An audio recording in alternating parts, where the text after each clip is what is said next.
घूंघट उठा देख मुस्क्याती, किसे ठिठकती सी आती। विजन गगन में किसी भूल सी, किसको स्मृति पथ में लाती। मनु रात को उसी अभिसारिका नायिका के रूप में चित्रित करते हुए अपनी बात आगे बढ़ाते हैं। उसको संबोधित करते हुए कहते हैं कि घूंघट उठा देख मुस्क्याती। घूंघट बादलों का घूंघट उठाकर चंद्रमा के रूप में मुस्कुराती हुई, चंद्रमुख से चांदनी के रूप में मुस्कुराती हुई, तुम किसको देखकर ठिठक रही हो, झिझक रही हो और झिझकते हुए रुक रुक कर आ रही हो। विजन गगन में किसी भूल सी,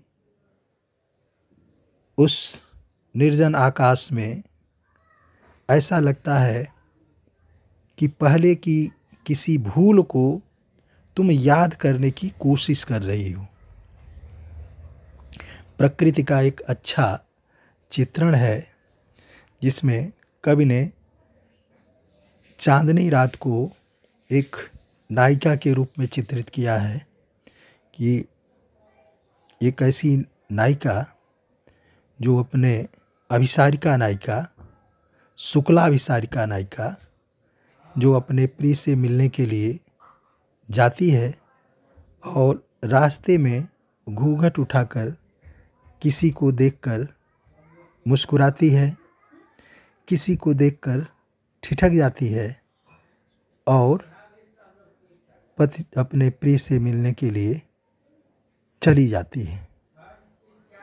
मनु कहते हैं कि निर्जन आकाश में ऐसा लगता है कि तुम रुक रुक कर अपनी किसी भूली हुई याद को, किसी भूले हुए प्रसंग को, किसी भूली हुई घटना को याद करने की कोशिश कर रही हो। इसमें रूप का संयुक्ति अलंकार, मानवीकरण अलंकार, उपमा अलंकार का प्रयोग करते हुए कवि ने सुंदर प्रकृति चित्रण किया है। रजत कुसुम के नव पराग सी, उड़ा न दे तू इतनी धूल। इस ज्योत्सना की अरी बावली, तू इसमें जावेगी भूल। एक तरह से मनु उस रात को चेतावनी दे रहे हैं कि रजत कुसुम के नौ पराग सी। रजत कुसुम चांदी का फूल, यहाँ चंद्रमा से आशय है कि नौ पराग सी के नए पराग कणों की तरह, अर्थात चांदनी उड़ा न दे तू इतनी धूल। उस चांदनी की तुम इतनी धूल न उड़ा दो। इस ज्योत्सना की, इस ज्योत्सना रूपी चांदनी की इतनी धूल न उड़ा दो। अरी बावली, तू इसमें जावेगी भूल। अन्यथा तुम भी इसमें भूल जाओगी, अपना अस्तित्व भूल जाओगी, तुम इसमें खो जाओगी, रात का ही कुछ पता नहीं चलेगा। अगर चांदनी रात अपने पूरे सौंदर्य के साथ उदित हो जाती है तो रात जैसा एहसास बहुत कम हो पाता है। कवि का संकेत उसी तरफ से है, उसी तरह है कि चांद है, तारे हैं, चांदनी है, उसका चित्रण कवि ने किया है और एक तरह से उस नायिका को मानवीकरण का इस्तेमाल करते हुए उसको चेतावनी, अभिसारिका नायिका को यह चेतावनी सी देते हुए कि जो चांदनी है उसको इतना अधिक अगर तुम उड़ा दोगी तो उसमें तुम्हारा अपना अस्तित्व भी खो जाएगा। पगली हा संभाल ले कैसे, छूट पड़ा तेरा अंचल। देख बिखरती है मणिराजी, अरी उठा बेसुध चंचल, अरी उठा बेसुध चंचल। अरी, यहाँ कवि उसके साथ अपनी आत्मीयता प्रकट करता है कि मन कहते हैं कि मानो वो उस रात में कवि ने अल्हड़ युवती की कल्पना की है, जिसको अपने शरीर और वस्त्रों की चिंता नहीं होती है। एक लापरवाह मस्त युवती की कल्पना कि पगली हाँ संभाल ले कैसे छूट पड़ा तेरा अंचल, कि तुम्हारा जो आकाश रूपी आंचल है ऐसा लगता है कि तुम्हारे हाथ से छूट गया है, तुम उसको संभालो। देखो बिखरती है मणिराजी, अरी उठा बेसुध चंचल। देखो सारे मणिरत्न उसमें से बिखर रहे हैं, ताराओं के मणिरत्न उसमें से बिखर रहे हैं। रूपक अलंकार और मानवीकरण अलंकार का इस्तेमाल। फटा हुआ था नील वसन क्या, वो यौवन की मतवाली, देख अकिंचन जगत लूटता तेरी छवि बोली भाली। उसी अल्हड़ यौना को संबोधित करते हुए मनु कहते हैं, अल्हड़ यौना रात को संबोधित करते हुए मनु कहते हैं कि फटा हुआ था नील वसन क्या, ऐसा लगता है कि आकाश रूपी तुम्हारा नीला वस्त्र फट गया था। तुमको अपने यौवन की मस्ती में उसकी सुध नहीं रह गई थी, और उसका परिणाम यह है कि यह अकिंचन जगत, ये दरिद्र जगत संसार तुम्हारी भोली भाली छवि को लूट रहा है। वैसे ही जैसे अत्यंत निर्धन भिक्षुक मणि रत्नों को देखकर उस पर टूट पड़ते हैं, यहाँ छवि लूटने का मतलब एक टक सौंदर्य को घूर घूर कर मन भर के देखना। यहाँ नीले आकाश में जगह जगह तारे चमकते हुए हैं, तो कवि नीले आकाश को वस्त्र के रूप में देख रहा है और तारों को उस वस्त्र में हुए छेद के रूप में देख रहा है। चूंकि तारे चमक रहे हैं, इसलिए कवि की कल्पना है कि वह उस नायिका की गोरी देह है, सुंदर देह है, जिसको अकिंचन दरिद्र संसार मन भर के देख रहा है, घूर घूर के देख रहा है, देख देख कर आनंदित हो रहा है। यहाँ भी एक अल्हड़ युवती की कल्पना है। मानवीकरण अलंकार, रूपक अलंकार के माध्यम से ऐसे अतुल अनंत विभव में जाग पड़ा क्यों तीव्र विराग, या भूली सी खोज रही कुछ जीवन की छाती के दाग। अब रात ढलने लगी है, रात ढलने लगी है, प्रकाश धीरे धीरे कम होने लगा है, चांदनी धीरे धीरे मध्यम पड़ने लगी है।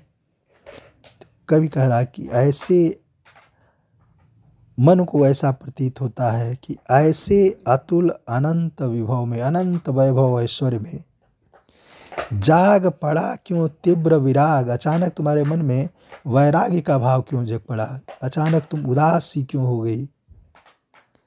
या भूली सी खोज रही कुछ जीवन की छाती के दाग, या तुम अपने अतीत में घटे प्रेम प्रसंगों की सुखद दुखद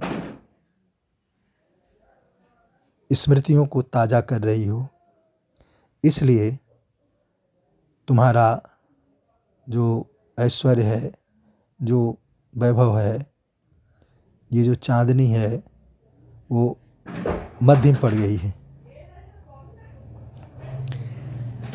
मैं भी भूल गया हूँ कुछ, हाँ स्मरण नहीं होता क्या था, प्रेम वेदना भ्रांति या कि क्या, मन जिसमें सुख सोता था। मन को उस रात को देखकर, उस चांदनी रात को देखकर जो उन्हें एक अल्हड़ अभिसारिका नायिका के रूप में दिखती है, अपनी स्थिति पर भी विचार करने के लिए उत्सुक करती है। और मनु अपनी पुरानी बातों को याद करते हैं, लेकिन उसकी याद उनको बहुत साफ नहीं है। वो कहते हैं कि मैं भी भूल गया हूँ कुछ, मैंने वो चांदनी रात जैसे लगता है कुछ भूल गई है, उसको याद करने की कोशिश कर रही है। वैसे ही मनु भी कुछ भूल गए हैं, ऐसा उनको लगता है। हाँ स्मरण नहीं होता क्या था, याद नहीं पड़ा है कि वो क्या था। कभी कभी आदमी सपना देखता है तो सुबह उठता है तो सपने की कुछ बातें कहीं उसके दिमाग में कौंधती हैं, लेकिन बहुत साफ नहीं रहता है कि सपना उसने क्या देखा। कभी वो बाद में किसी प्रसंग में याद पड़ जाता है सपना, कभी नहीं भी याद पड़ता है, लेकिन दिन भर लगता है कि उसने कुछ सपना देखा है। मनु ऐसे ही पुरानी स्मृति को याद करने की कोशिश कर रहे हैं। वो सुखद स्मृतियां हैं, लेकिन उसकी याद बहुत साफ उनको आ नहीं रही है। मैं भी भूल गया हूँ कुछ, हाँ स्मरण नहीं होता क्या था, प्रेम वेदना भ्रांत या कि क्या, मन जिसमें सुख सोता था। मनु सोचते हैं, विचार करते हैं कि जो याद आ रहा है कुछ कुछ बहुत ठीक नहीं याद आ रहा है कि वह प्रेम था, प्रेम की वेदना थी, या कुछ भ्रम था, या कि क्या था। लेकिन जो कुछ था उसमें मन सुख सोता था, सुखपूर्वक मन सोता था। मैंने जो कुछ भी था वो आनंददायी था। अर्थात संकेत यह है कि मनु यहाँ अपने पूर्व प्रेयसी को याद करने का प्रयत्न कर रहे हैं।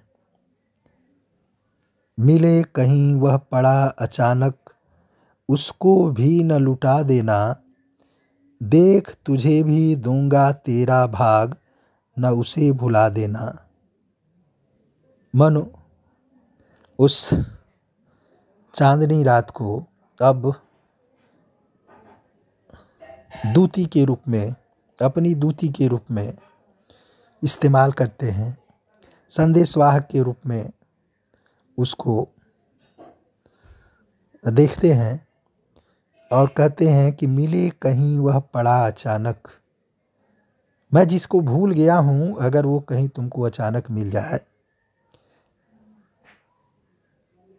जैसे पुस्तकालय में बच्चे जाते हैं, कोई किसी किताब को खोज रहा होता है, कोई किसी किताब को खोजता है, तो प्रायः वो एक दूसरे से कह देते हैं कि अगर ये किताब मिले तो हमको बता देना। पुस्तक मेले में लोग जाते हैं तो कहते हैं ये किताब कहीं दिख जाए तो बता दीजिएगा। तो ऐसे ही वो अभिसारिका नायिका अपने प्रिय से मिलने जा रही है।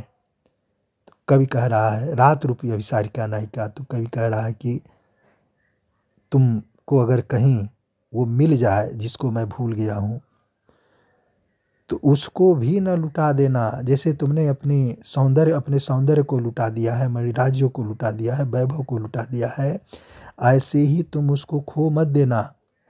उसको जतन से रखना और मुझ तक पहुँचाना। देख तुझे भी दूंगा तेरा भाग। और फिर चूँकि मानवीकरण अलंकार का इस्तेमाल है, तो मनु ने उस मनोविज्ञान का प्रयोग किया है कि अगर किसी को किसी काम के बदले कुछ पारितोषिक, वो किसी भी रूप में हो सकता है, देने की बात की जाती है तो उस काम के प्रति उसका ध्यान कुछ बढ़ जाता है, लगाव कुछ बढ़ जाता है। तो मन कहते हैं कि देख तुझे भी दूंगा तेरा भाग, कि जब मुझको मेरी खोई हुई, मेरा खोया हुआ